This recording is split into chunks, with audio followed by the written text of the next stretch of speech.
Hi, welcome to my kitchen. I suggest you go put on your stretchiest yoga pants because I'm about to show you how to make vegan buttermilk biscuits from scratch.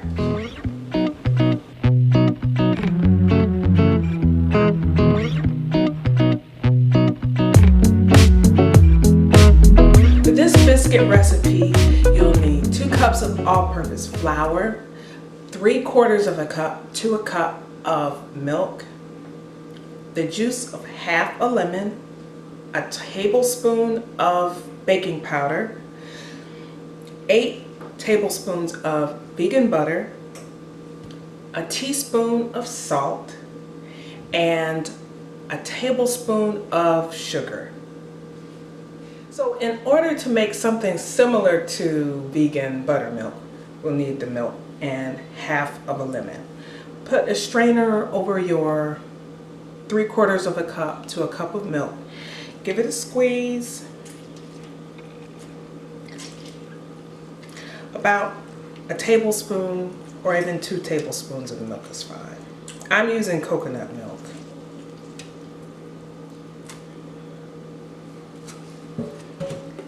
Give it a swirl and stick that in the refrigerator or even the freezer for about 5 or 10 minutes while you get your flour ready.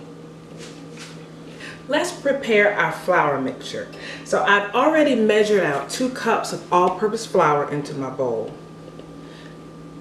I'm using a food processor for this. It makes life way easier. If you don't have a food processor, then you're going to do everything that you're about to see with a fork, okay? So we've got our flour, that's 2 cups of flour, a teaspoon of salt, a tablespoon of sugar. Take a fork and give it just a little bit of a stir.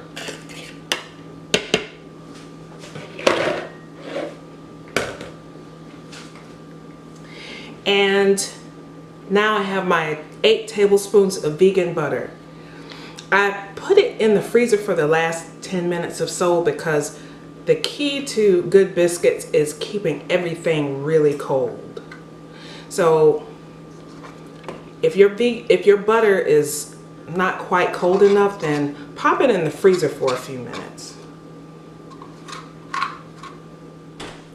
After you have all that in there, put your lid onto the food processor and pulse the flour until you have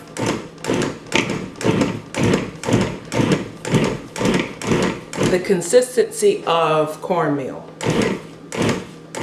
Now, if you're feeling brave, you can just turn it all the way on and run for cover because flour is going to be flying everywhere.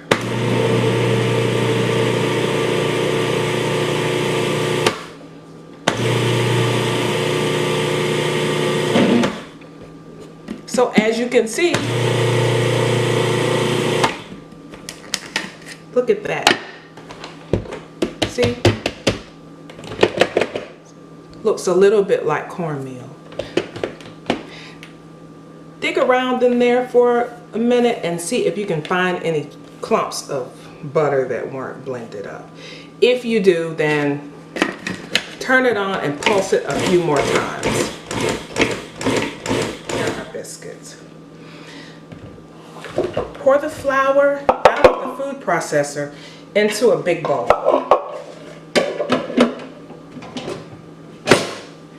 And you're going to need a wooden spoon or a plastic, but it needs to be kind of wide to give you a little bit more control. With the spoon, make a little well in the middle of the flour / butter / baking powder. Remember this? Here's our buttermilk mixture, and we're going to pour that right into the middle.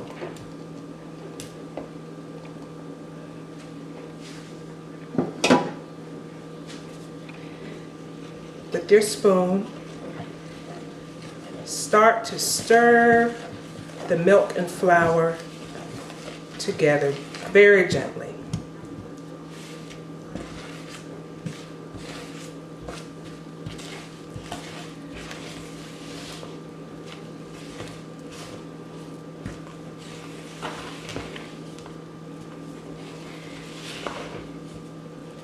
And then you'll fold the flour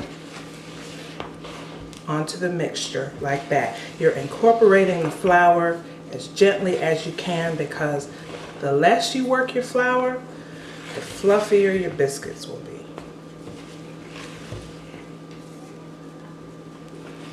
And what we're looking for with your biscuit dough is the consistency of Play-Doh. Not too wet, not too dry. This one is a bit wet, so I'm going to add a bit more flour. If your batter's too wet, if your dough is too wet, add flour. If it's too dry, add a little more milk. And that's why I said 3/4 of a cup to a cup, because, oops, sorry, it's just depending on how dry or wet your dough is. I've made biscuits 100 times, and it just seems like I never use the same measurement of milk. I don't know what that's all about. So as you see the dough start to pull away from the side, that lets you know that it's dry enough. Okay, so set this aside, and you've got your clean countertop, and you're going to sprinkle some flour onto your countertop.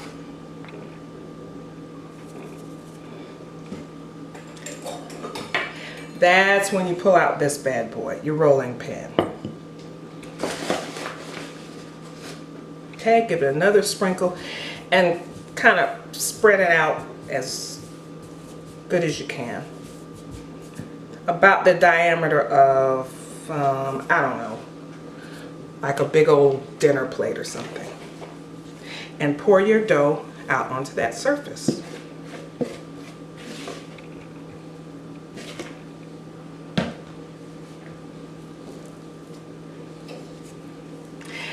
And I've got news for you. Biscuits are just one of those things that you're just gonna have to do it over and over again before you perfect it. You know, I'd say I made this recipe 3 or 4 times before I got a result that I was happy with. But I don't know, that's just the thing with biscuits. That's why people don't make them more often. So I've got my dough on my floured surface, and my goal is just to get the surface of the dough covered in flour so that when I start to work with it, it won't stick to my hands. You also want to get your rolling pin covered in flour. Okay. Form your dough into a ball and very gently roll it out, fold it, roll it out, fold it. We're making layers here. Roll it out. Do that a couple more times, and I'm being very gentle with my rolling pin. I'm not molesting the dough. I'm just kind of persuading it, you know. Let's do that a few more times. And as you're making these layers and rolling it out and folding it, any mixing that needs to be done that didn't happen in your food processor, it's happening now. And your dough should stay cold, cold, cold, okay? If it gets warm, pop it in the fridge for a minute. Okay, one last sprinkling of flour, and I'm going to roll it out one last time to the size of a dinner plate. A very oddly shaped dinner plate.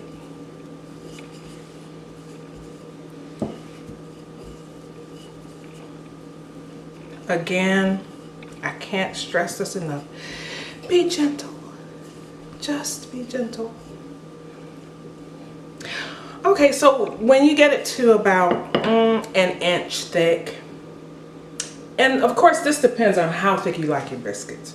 I do mine to about an inch thick. If you like thin biscuits, then roll your dough a little bit thinner. And you can shape your biscuits in a couple of ways. You can pull off a piece and kind of form a little gentle ball, or you can use a knife, cut it into squares, or use this guy, biscuit cutter. Cut it out and slide it over to the side.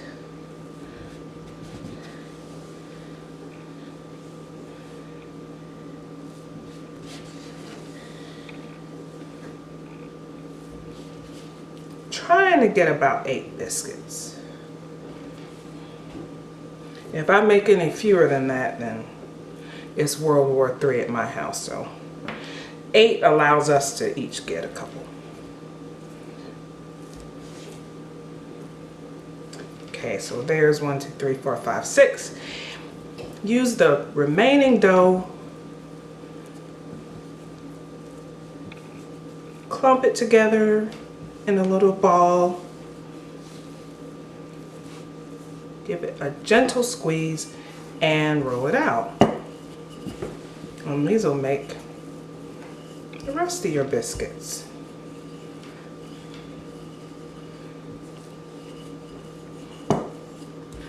When I make biscuits, I just put them on the table with some jelly or apple butter or honey. And let me tell you, I can go watch Netflix and no one bothers me because they're just grubbing on these bad boys. So if you want to be the MVP at your house, let me tell you, homemade biscuits will do it. Got a little clump of coconut milk right there. So it looks like I'll have more than 8.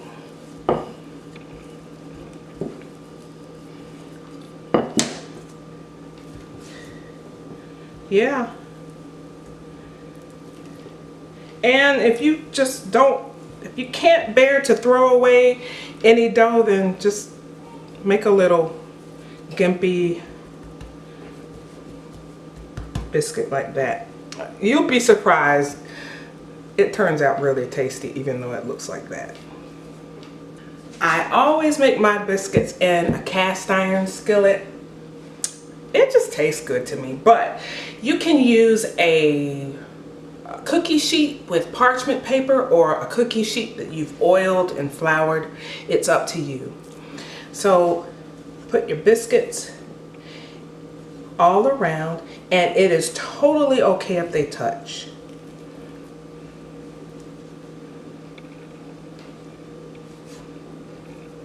And work kind of fast because you want to put your dough in there while it's still cold. So don't dilly-dally. And there's my little odd little biscuit. Right? So there you go. I'm going to put these into the oven. It's already hot. It's at 425 degrees. And I'll leave it in there for about 15 minutes, and after 15 minutes, start to check it.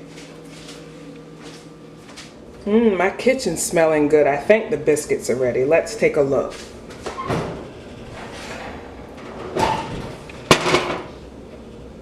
Oh yeah, they're brown and crispy, and they're brown on the bottom. They are ready.